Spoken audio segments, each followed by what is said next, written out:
Calm down before you stress up the groove. The energy a little different when the blessings accrue. Hey, who you talking to? Just know I ain't no regular fool. Could be anything in the world, but I can never be you. Don't you, ooh. I ain't surprised at all. Seen them rise and fall. Went up the mountain, it wasn't hard to climb at all. At the top, I found some relief. I finally got some peace. Carry on, but please don't mess up the mood. Yeah. All right, welcome to Time Out, powered by Evo 3 Sports. We're your hosts, Mark Thomas and Mike Houlihan. We are the co-founders of Evo 3 Sports, multimedia platform acting as headquarters for coaches and athletes to share knowledge, network, and support athletic communities. Go to Evo 3 Sports to check out our previous media and events for coaching advice. Evo3sports.com. That's EVO, the number 3, sports.com. Also take a look at our products and services for both athletes and coaches. Follow us at Evo 3 Sports on Instagram and Facebook. Evo 3 Sports, built for change. All right, so we'll get right to our first segment here, warm up. So in this segment, we discuss current events that pertain to the coaching world. So what's on the warm-up agenda today, Mike? So we talked about in the last podcast, actually, that we wanted to drive into the idea of culture. Yeah. I know we were at practice planning, and of course it landed directly to culture because I feel like everything comes back to culture. Always.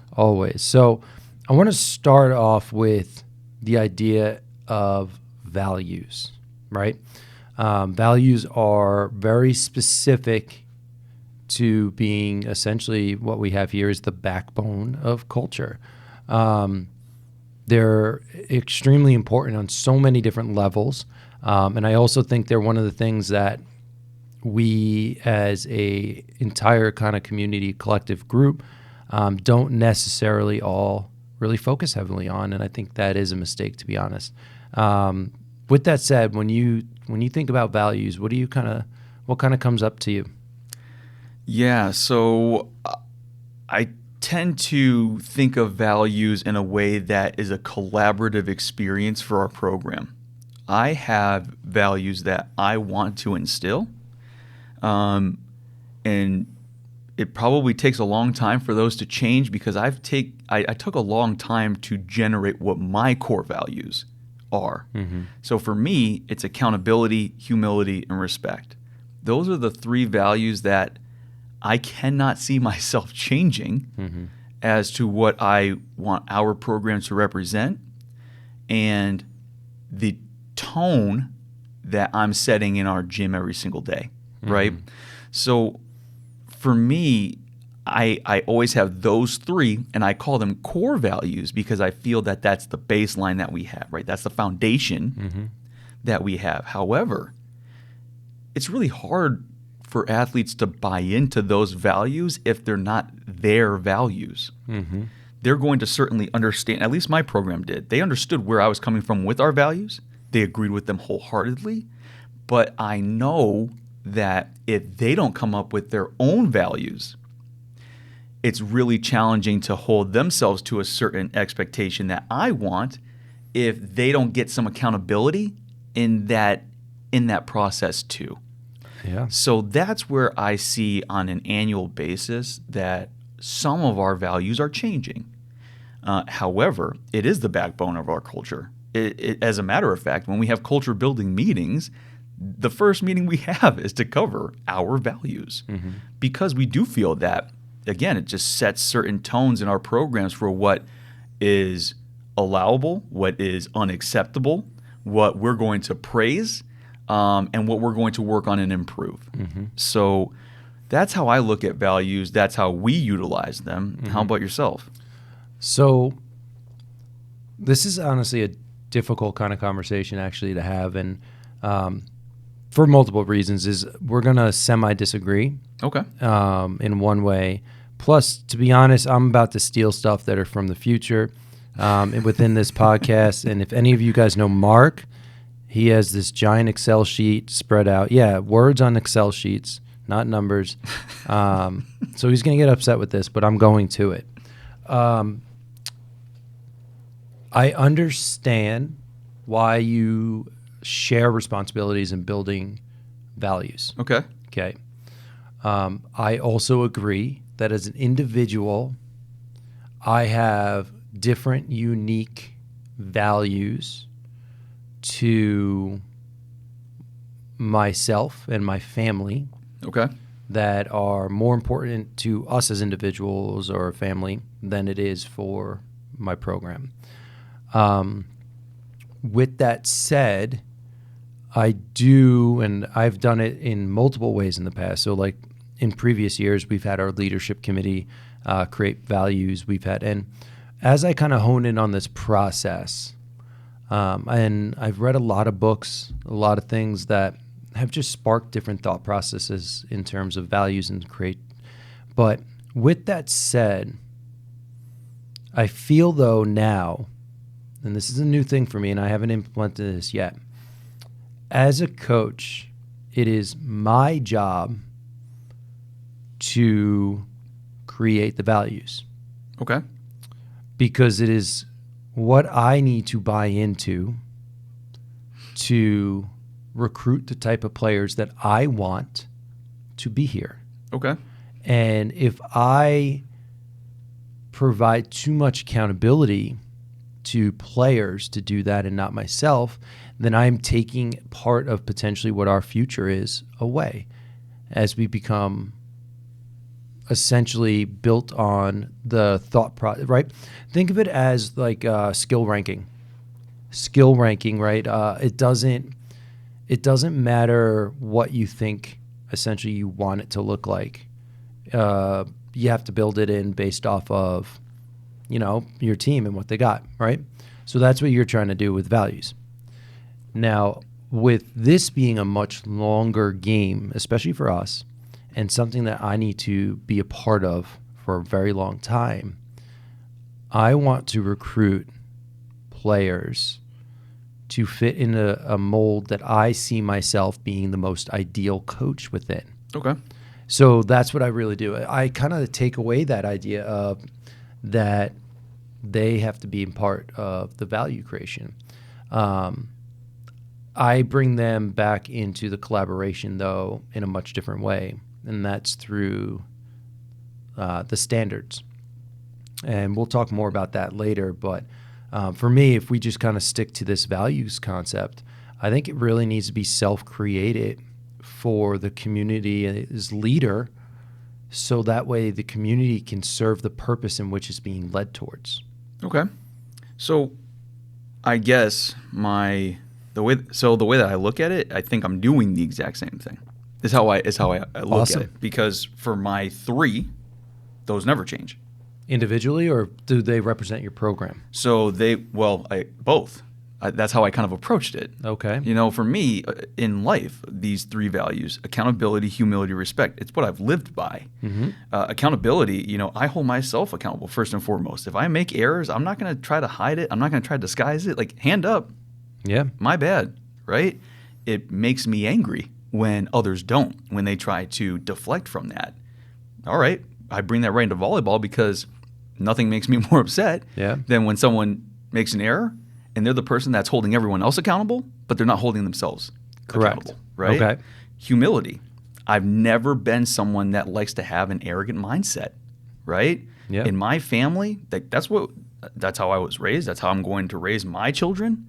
No, you're always going to have a humble mindset, even if you destroy someone in a game or whatever. Like, you don't need to be a jerk about it. Mm-hmm. You worked really hard, so did they, right? Yeah, I look at that the same way in our program, because now you can't underestimate anyone any given night. I had a coach come up to me this past year and thank me for having our starters play her team. And hey, maybe it wasn't a so great team. I get that. However, I respect every team that I'm going against, and that goes with that respect factor. I give respect to, and at least I try to give to everyone, right? It's if you lose my trust or if you do something like that, I got to have a conversation with you about that, because respect is so important to me. It makes me uncomfortable if I feel like I don't have respect from someone. If I feel like I don't have respect from someone, all right, I'm good. I don't need to move on. Well, I think what's one of the biggest issues that I see from a player to player, experience is lack of respect somewhere. There was a misunderstanding, or someone was intentionally being mean to hurt someone's feelings. Correct. What does that look like, and what does that cause in your program? So I do take all my 3 values here in my family, in my personal life, and that's how I made my core values of those 3. Now, from that perspective, like I said, those are going to last for a long time, if not forever. Maybe one will change, right? Like I did say that, like in the beginning, is like, hey, they may change, but it's very few and far between. I'm a big collaborator. That's me, right? And so are you. Yeah. I like to, for me, I always think of it like give and take. And so for me, I feel team goals, I feel your values in your program, and I do feel a part of the direction that the team wants to move forward to. I got to work with that a little bit, in my own opinion, because if I'm asking them to buy into what it is that I'm doing, I feel that, depending upon certain areas of your program, if I feel that I can collaborate with you, I'm all in. Yeah. That's even the reason why in my first meeting that I had with our program, and we went over my core values, I said, how do we feel about these? I didn't say these are our core values. I said, like, okay, so my core values are accountability, humility, respect. I went through each one, and I said, like, do you feel that this would be something that our team can take with and run with? And they were all in on it. So I said, great, all right, I have my 3 in this program. I just like to, and it's not like I'm giving them tons. No. I really only give them 1. They get 1 extra theme to add onto our values, like that 1 additional factor that they really feel like, hey, we contributed to the core values of our program. And so that's that little give and take that we talk about, like what's your hill to die on, right? I take that all the way down to the core of our program. And not everyone's going to operate that way. That's cool. Yeah. That's just the reason why I look at it, and why I do feel I'm utilizing my personal values and putting them into my program. Yeah. And I think that's important. I think the buy-in part is huge. Yeah. And I think there are a lot of ways that I feel that can happen while the values remain kind of your own in a sense. And I think you're right. I think yours are very transferable in a lot of ways. Which was intentional. Which is right? intentional, right? Yeah. I mean, and don't get me wrong, same thing, I value those things. But when you get to the fact that you're leading a community, there becomes things that you need to dictate.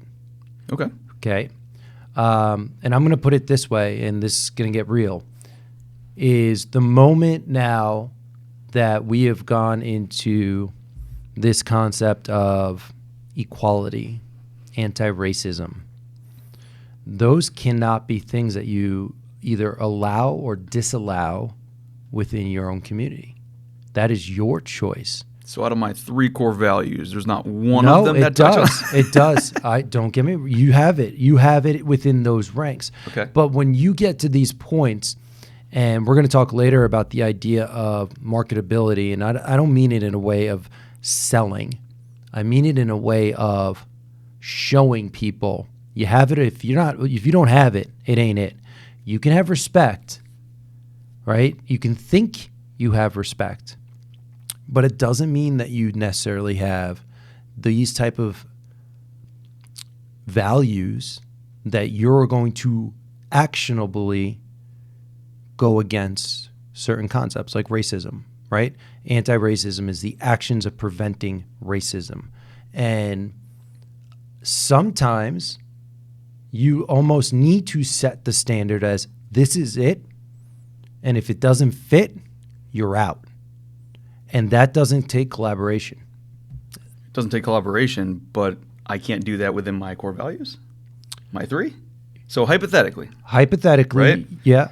I feel that, and this is from me doing a trickle-down effect. Okay. These are all these things that, I felt, are the most important, but then also the things that grind my gears, right? And I put them into like this large pool, which we'll get to, I think. right? So, we're filtering down, and at that point, I'm getting these. It comes down to like these themes, and so I hope that these themes cover those aspects. Yeah. And so if I do use that phrase, if you're not willing to buy into these 3 core values, you are like, this isn't the place for you. Yeah. Right? So it's an agree to disagree thing. I think it's how you perceive these things, right?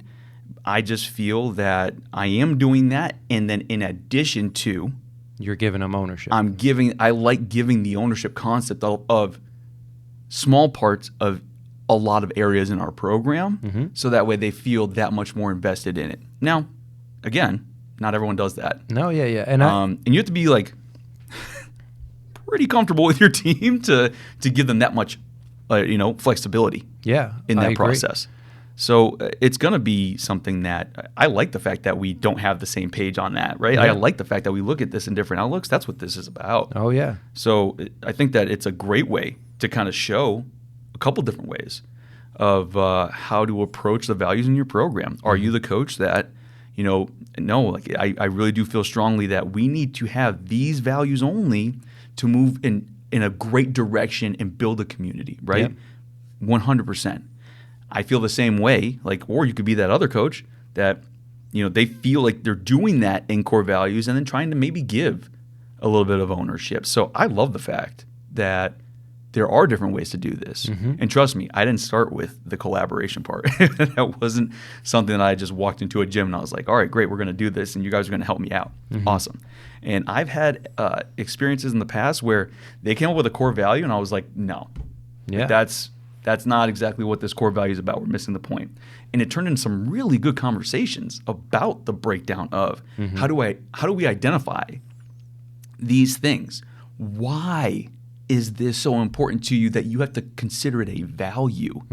You can't just say that it's a word or a theme and not live by that on a daily basis, not only in your program, but how you present yourself, because you are part of the program even when you leave the gym. Oh, 100%. So I think that there's always going to be a multitude of ways to look at it, but I love the fact that we were able to kind of dive into that a little bit, different ways that we approach it. Yeah.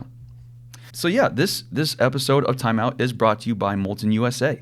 Molten is the preferred ball of Evo 3 sports. We use Molten Flistatech and Super Touch volleyballs, which are also match balls for NCAA men's and women's national championships.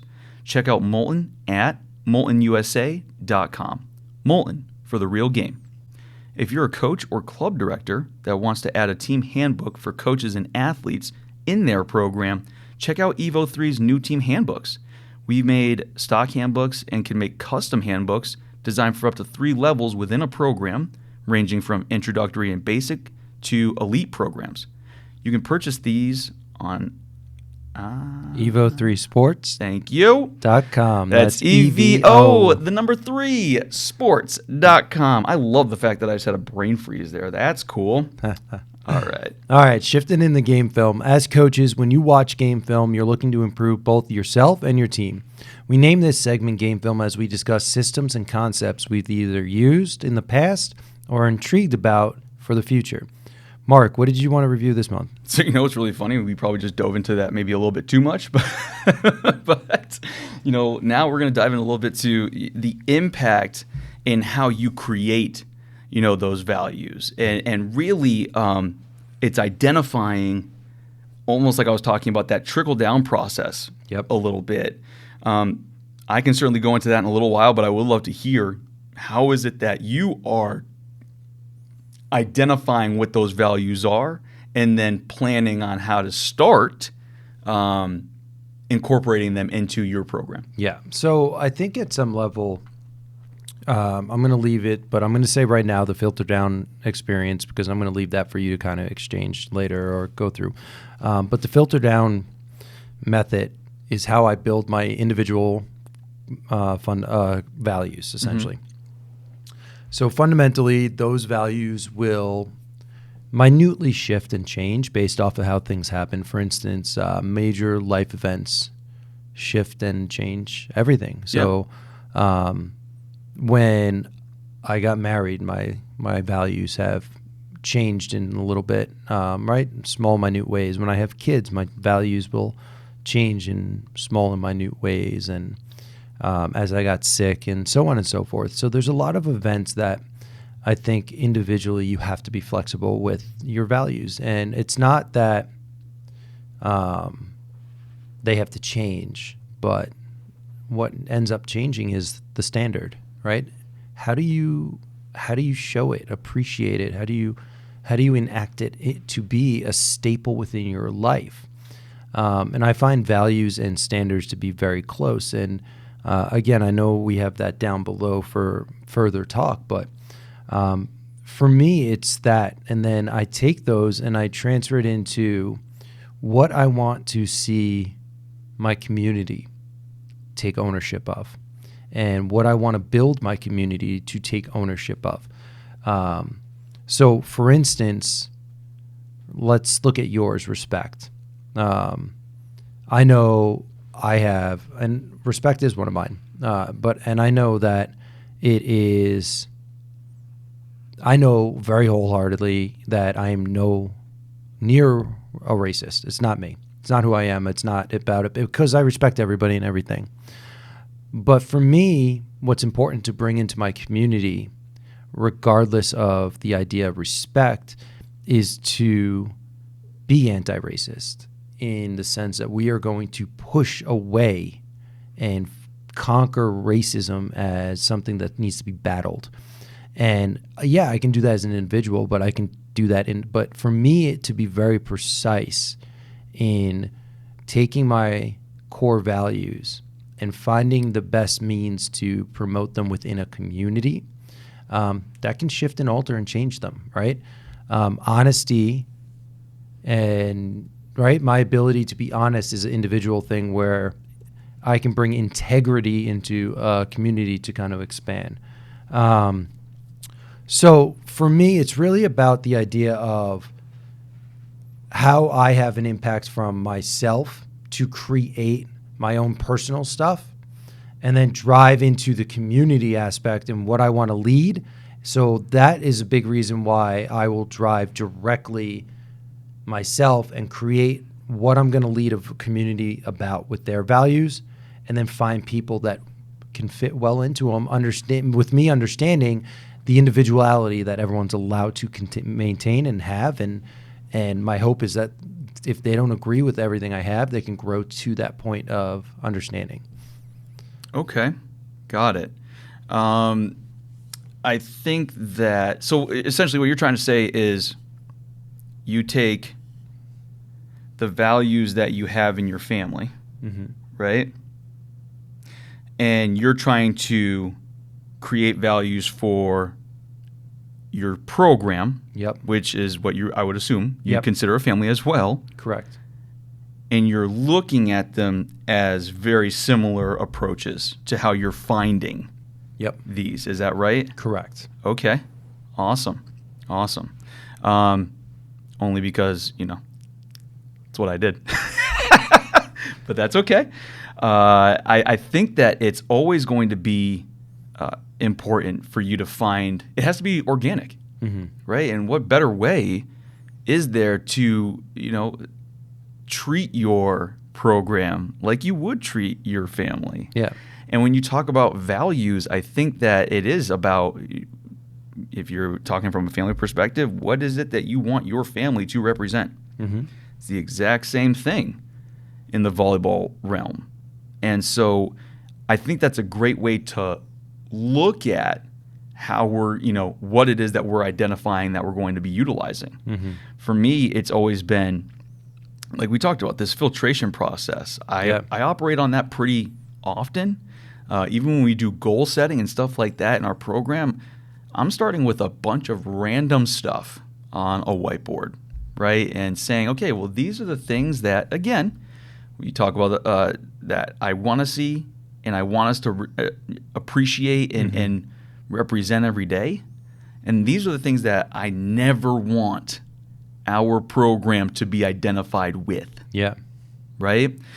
And that helped me start taking parts from each list, maybe matching them up, because for values, I always try my best to put a positive spin on things, right? So, I don't ever want to see our team lighting into each other after someone makes an error, Yeah. right? So, like, I had that on my whiteboard. It was like, you support your teammates in their errors rather than get after them about them.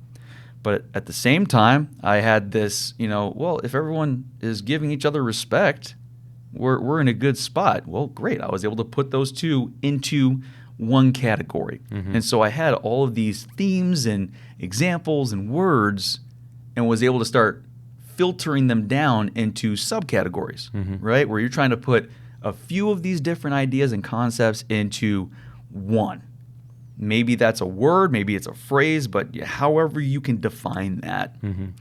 When you have that next round, I'm doing the exact same thing. Can I take two of these subcategories or more and make them into one large area or focus that we're honing in on? And that's how I was able to create my values of accountability, humility, and respect, was because I felt that everything that would irritate me, but also all the things that I'm going to praise and be so proud of our program for, if I can find a way to put them all into this, these three aspects. It just happened to be three.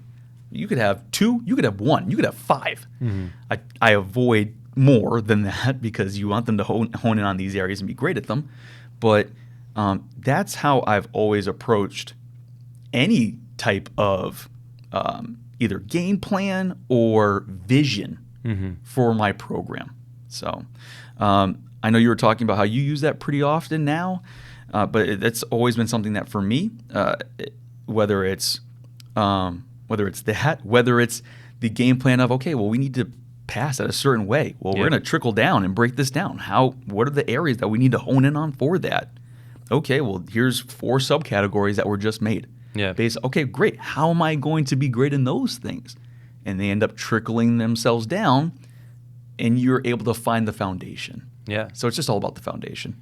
No, and I think you're right. I think this filtration kind of process works in a lot of different ways, in a lot of, whether it be on the court, off the court, finding a program's values, finding an individual's values, or even helping another individual kind of find their values. I think the filtration kind of method in a lot of areas is something that's huge. I think a lot of people do it in some sense, but to put it outside your kind of your head and your brain and allow organization to happen through a process of collaboration is something that it does. It gets you exactly potentially what you want. It gets everybody a little bit piece of what they want. That can create that type of buy-in that's just utilized in a way that can push you guys or push any group closer and closer to where they not only want to be result-wise, but who they want to be. Absolutely. Yeah. This episode is brought to you by the New England Region Volleyball Association, or better known as NERVA. Evo 3 Sports is a proud partner with NERVA, providing education and high-performance programs for the best talent in the region. Check out NERVA's website at nevolleyball.org for upcoming high-performance and educational opportunities. NERVA built to promote, develop, expand volleyball with the New England community. All right, so we're going to get into our last segment here, talking shop. So the topic that we have for today was values and standards, right? And we've been talking about that somehow in one form or another for a couple episodes, but we always express that you have to kind of break down these areas in order to build a stronger culture or just vision in your program in general. So right away, when we're talking about the standards, right, and these are the expectations that we have in our gym. How do you get players, your athletes to buy into your standards. Yeah. So just to kind of dive a little bit deeper into the idea, I want to make sure my thought process is on point with these. Is values essentially are unmeasurable. To me, standards create measurability. Yeah, I agree. I think that's really, if you were to look at it, is the most defined way to kind of put it. You can't measure something, you got to figure out a way to make it measurable. So that's, for us, what we do with standards is we, as a community, take what I anticipate being a good value system and create standards around it in a way that we can show and practice it every single day. Yeah. And I think sometimes when you are in these realms of coaching, let's say, where you're essentially leading people not only through volleyball, but through their lives, their growth, their social growth, your community, you're like a teammate and things of that nature. Like, there's so many different realms, right? You might be involved in community service. You might be involved in what you do in hotel rooms if you're a club. And so I think the one thing that some people don't necessarily always do is build out what that standard looks like outside of the court. Okay. So, for instance, let's just do respect. It's an easy one, I think. Respect is the value. It's unmeasurable respect at some level, so you got to make sure that it becomes measurable. One of the standards, and this comes from the filtration device, is we are going to promote our teammates through their errors. Yep. Right? So that's essentially a yes or no. Did you do it? Yes. Did you not do it? No. So what's the standard? I will cheer and clap for my teammate after they make an error. I don't think that's a great way to put it, because you don't want to cheer. I know what you mean, But you know what I mean. Yeah, absolutely. All right. Terrific. On the court, right? You can't do that off the court, mostly. Another form of respect, right, is, again, you want to support teammates. My teammate has an issue off the court. I will approach them to see if they want to have a conversation. That's your standards.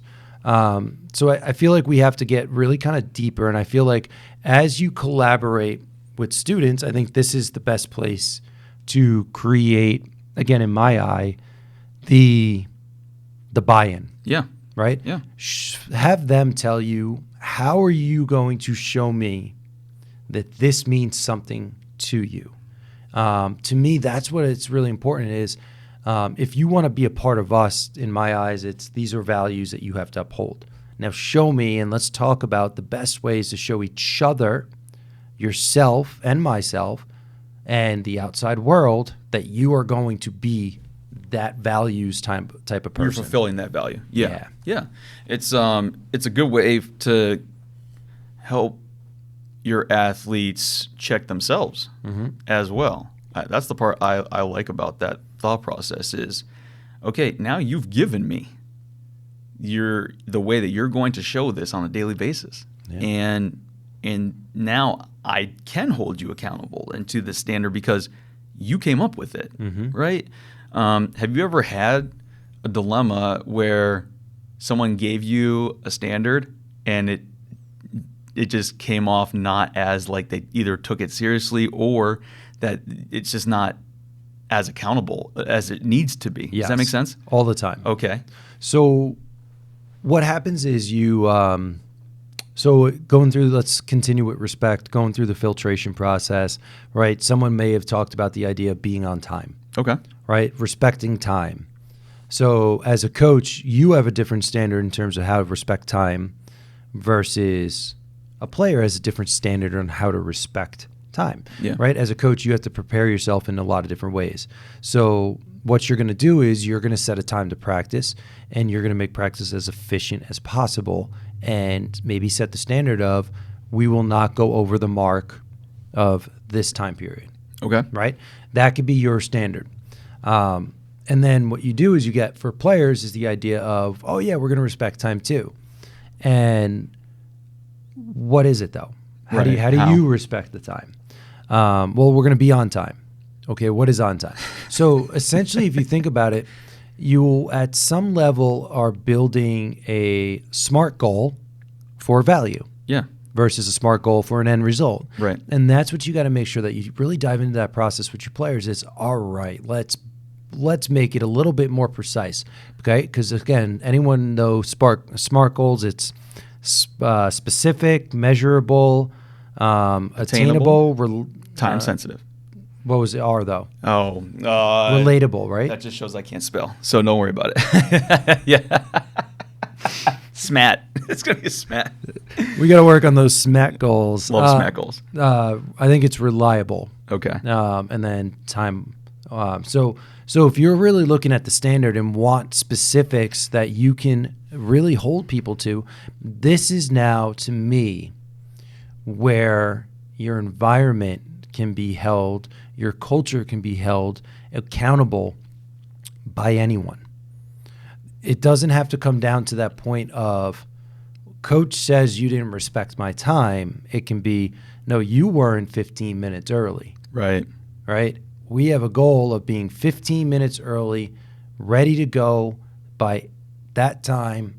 That's how we show coach that we're respecting time, right? Coach is prepared. He's got everything on the whiteboard or he's got everything in his practice plan.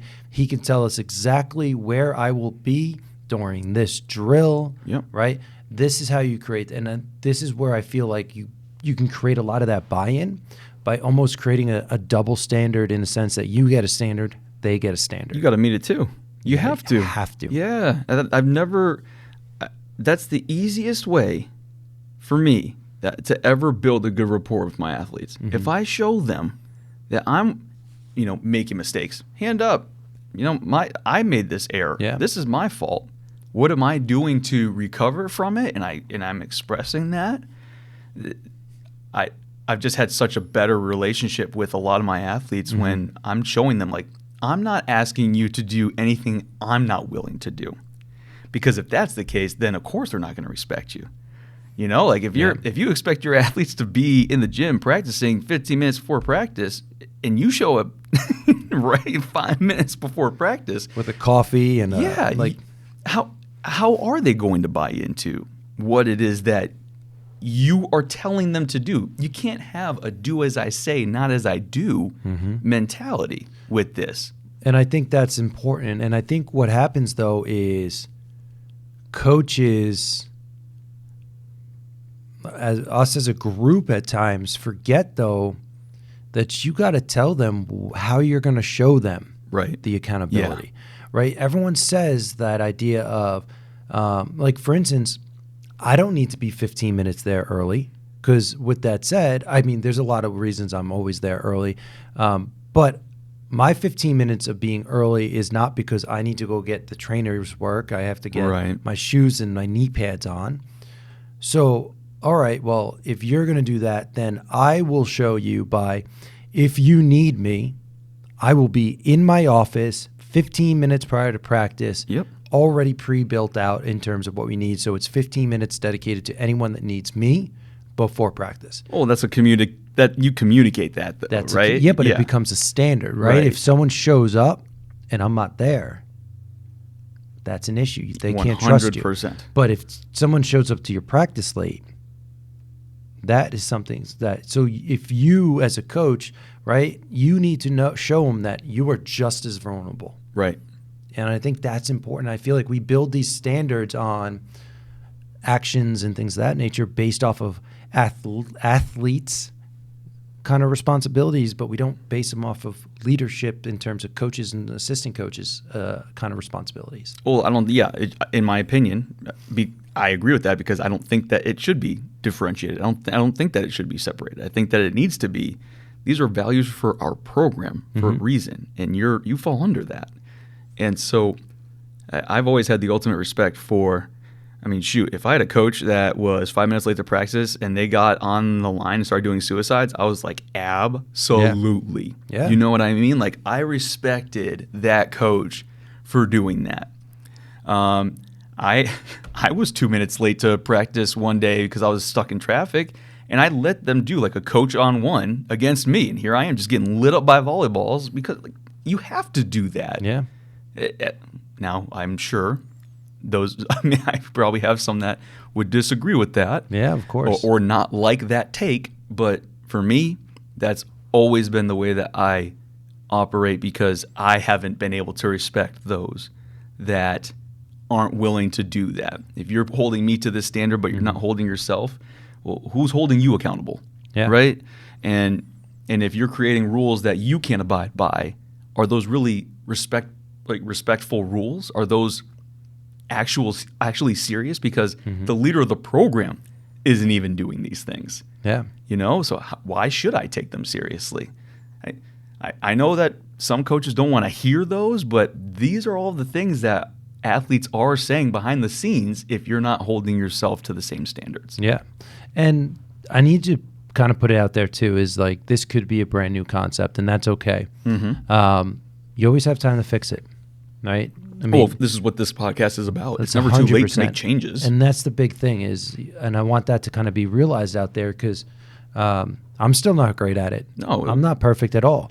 Nor am I very terrific at values, but I feel like this right now is a huge topic in my kind of thought process, is because I'm trying to figure out the best way to build these in a positive way for our community, figure out the best ways to show accountability within them, essentially. And that's something that I think it's just got to keep grinding, keep moving, and trying to figure out the best way to approach it. So you always have time. Yeah. Always remember that. Another thing to add on really quickly onto that is just realize that mistakes are going to be made 100%. in this process. No one can be flawless, including yourself, right? For as much as I'm sitting here saying, like, you got to do this, I'm sure that in the past I've been in that area where I didn't, right? Yeah. We're human. We all make errors, but so do your athletes. So remember that. And so it's really important that instead of using it as a way of scolding sometimes, if you can actually flip that and have conversations of why it's so important and utilizing the example of what they just went through, I think that you get a much faster buy-in to this process, though, as well. So, diving into a little bit of a different area, in this same realm, though, how it's so important to not only work on values within your program, but also help those that are going to be going into your program not only buy into those, but understand them as well. I know for me, it's really important in my recruiting conversations to be talking about values. Yeah. So how do you have those conversations with people that are joining your program where these values are already established? Yeah, so it's huge, I think, in a sense that, honestly, for a lack of a better term, you have to make it your values marketable. Right. You have to put them in a way where they're easily recognizable. You can remember them fairly easy, and understand that you have to connect with people in order to. On the flip side of it, though, you want to be marketable, but you don't want to sell. You do not want to sell values, because if you have to sell them on a value, then you might be competing with them in terms of whether they actually You're going to fight that for the next 4 years. You can't be selling people for values, right? Don't get me wrong. You don't have to possess every value in order to enter my community. You just have to show a growth mindset that you're willing to understand, learn, and grow towards the value. Right? And I think that's really important. It's the idea that as individuals, you're going to develop your own values based off of your cultural backgrounds, family backgrounds, environment in which you grew up in, whether you were poor or wealthy or whatever the kind of differences are. But the one thing, in order to enter communities that are like ours, you have to have a growth mindset. I think that is one for me that is a fixture, has to be there. Okay. And if you don't have a growth mindset, then you're not going to work your way into our community, because that means that you're not willing to listen to your teammates. You're not willing to listen to people with different thoughts, ideas, backgrounds, collaboration, things of that nature. So there may be values that you have no choice but to say, if you don't have it, it ain't going to work. Right. And there may be values that you might grow into, right?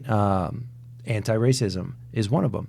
Not that we're going to accept people that are racist, but people may not know exactly what anti-racism truly is, right? The idea that you could be non-racist and just sit there and understand that it just happens around you, or you could be someone that goes out there and promotes and pushes anti-racism, right? So that's something that you can show people the ability to build confidence around the idea that we're going to give you information, we're going to help you kind of grow within this. But if you don't have a growth mindset, it's never going to work. Yeah, it's I talk about growth mindset a lot with our recruits, and the challenging thing that I actually kind of ran into, and I know this is sidetracking a little bit. That's cool. Is that I feel like every recruit I talk to feels that they have a growth mindset. I feel like every one of them is like, oh yeah, that's me. That, who I am. So I actually had to start asking some in-depth questions to really make sure, do you have a growth mindset or not? So part of my conversations I'm having, and it's kind of like interview questions. I know that comes off a little weird sometimes, but it's all about how you have the discussion. So for me, I often ask them, what is it, like, give me an example of something that was your biggest challenge that you had to overcome in this game. Like, give me like the thing that you've been really honing on, in on the most, and then take me through how you got to that. And answering that question has given me just a little bit more in depth of an answer in regards to, do you really have a growth mindset or not? Because you'll hear it. You'll hear the, oh, well, my coach and I worked on this with, for this long. We went through these extra reps. I was looking at film. I was doing all these different things. And if I'm hearing those things, then yes, I do feel that you have a growth mindset because you've already proved it. Yeah. Right? Now, to your point, if you don't have a growth mindset, this isn't going to be the place for you. And when I say that, I just like to do that extra filter to really make sure, because I just feel like every athlete thinks that they have this growth mindset. I think everybody thinks it. Touché. Right? I think at some level, everyone thinks it. And to be honest, too, I mean, there's a lot of times that you have the start of a growth mindset, right? There's a lot of times that you're just not there yet, right? There's a lot of times that, because in order to actually have a growth mindset, you also have to have humility, right? Yeah. You have to have the ability to understand that idea that you may not know everything. And obviously that's really kind of something hard that it takes time to build. But you're right. It's really about just show me that you're peeking over the edge, right? That you're just showing me a little bit, that you're willing to listen, you're willing to learn. Yeah. And then what we can all do then is be essentially, we can all live under this community. And I think this goes back to my previous kind of comments, is there is a lot of different ways in which we can all have integrity, right? There's a lot of different ways that we can all have respect. There's a lot of different ways. So by bridging it into values that are designed around community thought process, allows us to maintain our individual values that we can all learn from. And we can all collaborate and share and show people like, oh, maybe this will connect. And I think that's the best part about the filtration, essentially, is the idea that you can throw your values into that. And they're probably going to mix with someone else. Yeah.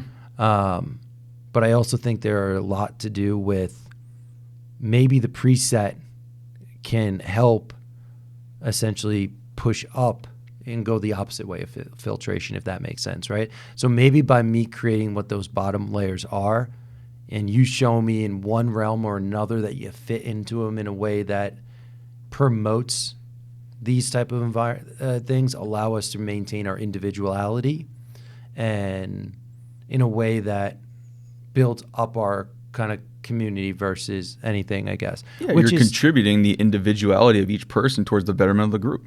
and again, it's just a different viewpoint. I think it's the same concept of, we say the same thing all the time in different ways, you and I. Yeah. And I think this is just one of them, right? 100%. It's essentially, we're going to have fixed values based off of what we need within it. And then after that, we're going to talk about everything that we all possess individually in how they can collaborate with each other or grow from each other.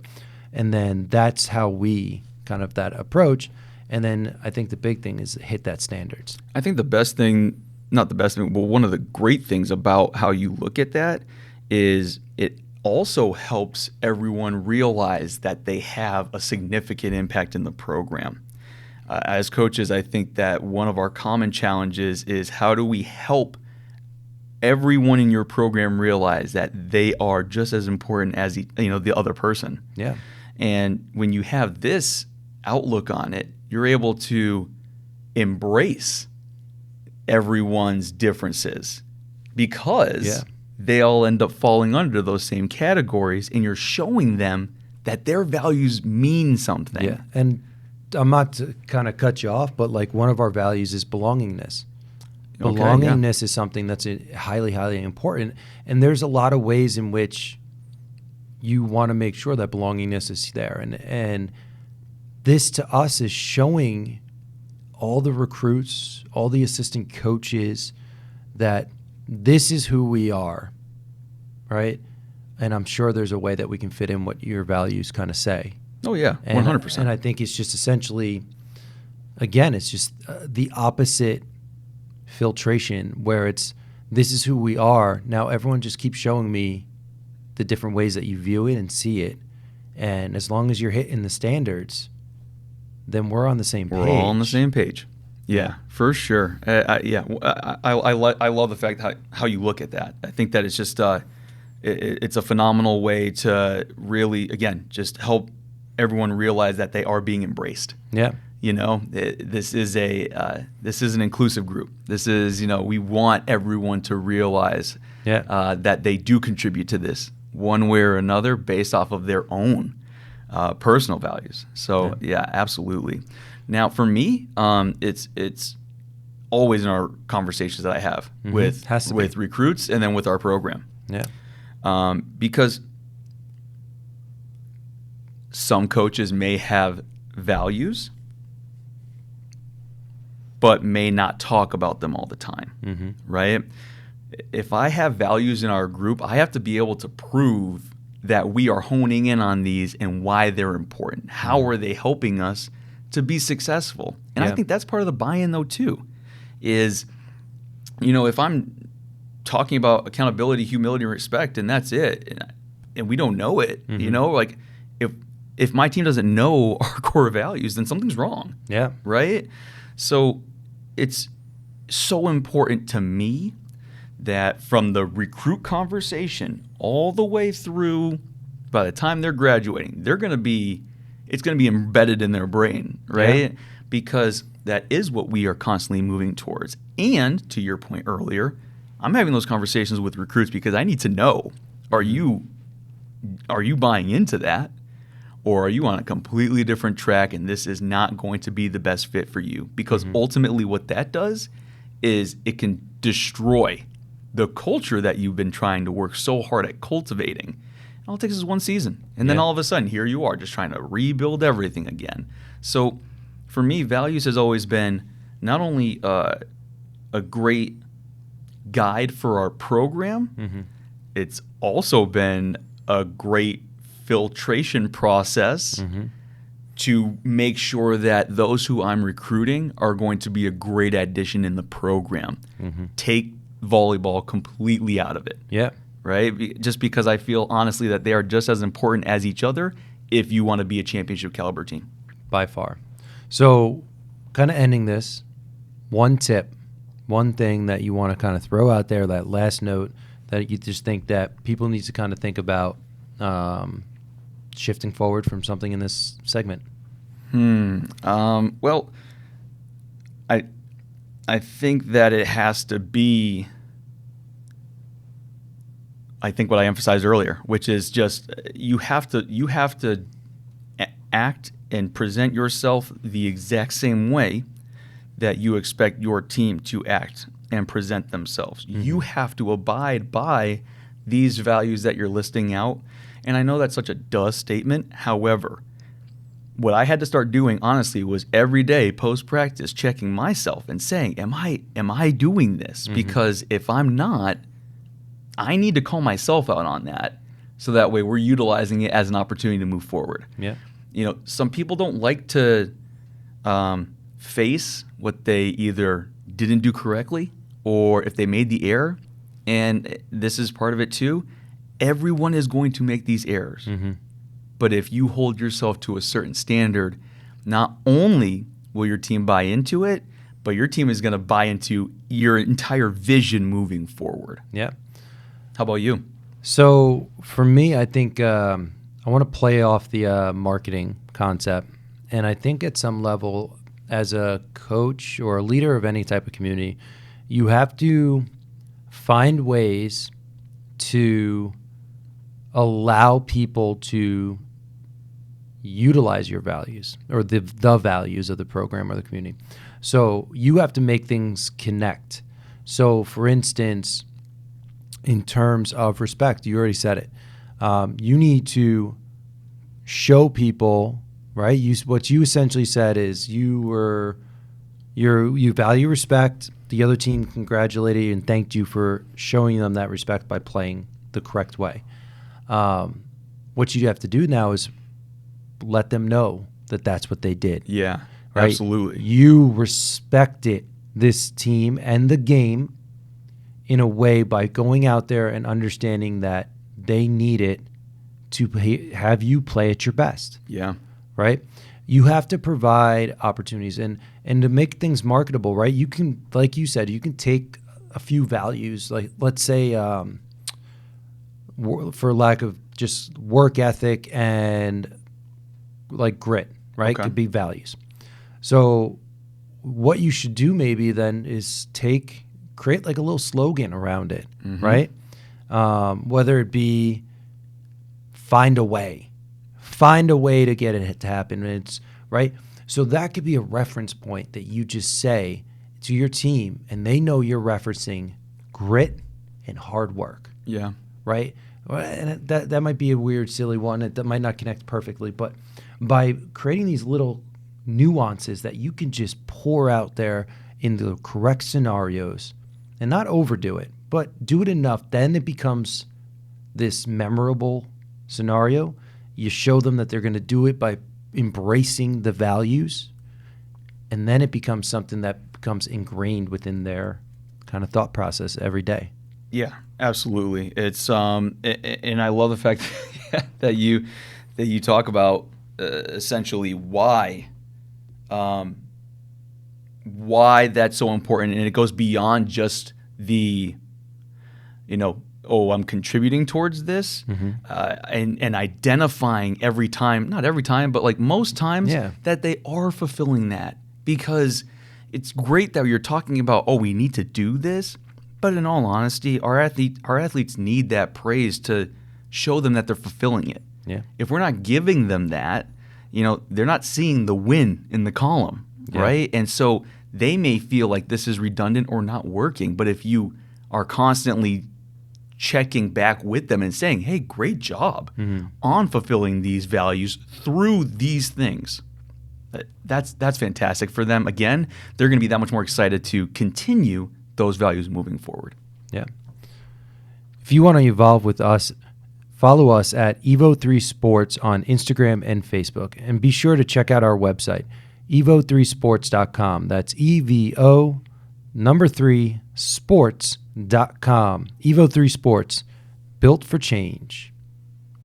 I ain't surprised at all. Seen them rise and fall. Went up the mountain, it wasn't hard to climb at all. At the top, I found some relief. I finally got some peace. Carry on, but please don't mess up the